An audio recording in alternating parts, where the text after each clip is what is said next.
বিশ্বকাপের সেমিফাইনালে মুখোমুখি হচ্ছে আর্জেন্টিনা বনাম ইংল্যান্ড। কিন্তু ম্যাচ শুরু হওয়ার আগেই ফলাফল জানিয়ে দিল জ্যোতিষী বিড়াল। অবাক করার বিষয় হলো, এর আগেও একাধিক ম্যাচের ফল মিলেছে এই বিড়ালের ভবিষ্যৎবাণীর সঙ্গে। জ্যোতিষী বিড়ালের ভবিষ্যৎবাণীতে কি বলা হয়েছিল, চলুন বিস্তারিত জানে আজকের বিশেষ প্রতিবেদনে। ফিফা বিশ্বকাপ 2026-এর সেমিফাইনালে এবার ফুটবল বিশ্ব অপেক্ষা করছে এক অনন্য মহারণের। বর্তমান বিশ্ব চ্যাম্পিয়ন আর্জেন্টিনার সামনে দাঁড়িয়ে শক্তিশালী ইংল্যান্ড।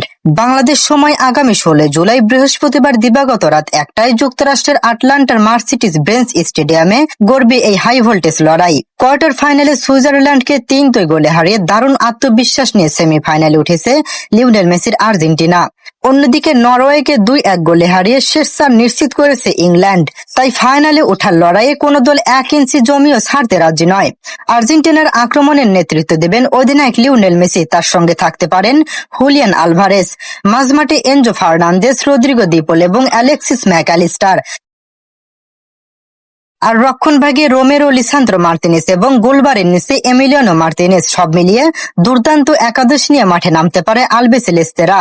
অন্যদিকে ইংল্যান্ডও রয়েছে দুর্দান্ত ছন্দে। Jude Bellingham, Harry Kane, Phil Foden ও বুকায়ো সাকার মতো তারকাদের নিয়ে তারা যে কোনো মুহূর্তে ম্যাচের মোড় ঘুরিয়ে দিতে সক্ষম। তাই এই ম্যাচে ছোট্ট একটি ভুলও হতে পারে বিদায়ের কারণ। এবার আসা যাক সেই জ্যোতিষী বিড়ালের ভবিষ্যৎবাণীতে। সামাজিক যোগাযোগ মাধ্যমে ছড়িয়ে পড়া সেই ভিডিও অনুযায়ী জ্যোতিষী বিড়াল এই ম্যাচে ইংল্যান্ডকে সামনে এগিয়ে রেখেছে। তবে মনে রাখবেন, এই ধরনের ভবিষ্যৎবাণী শুধুই বিনোদনের জন্য। বাস্তবে কোন দল জিতবে আর কোন দল হারবে সেটি নির্ধারণ করবে মাঠের পারফরমেন্স, খেলোয়াড়দের লড়াই এবং ম্যাচের পরিস্থিতির উপর।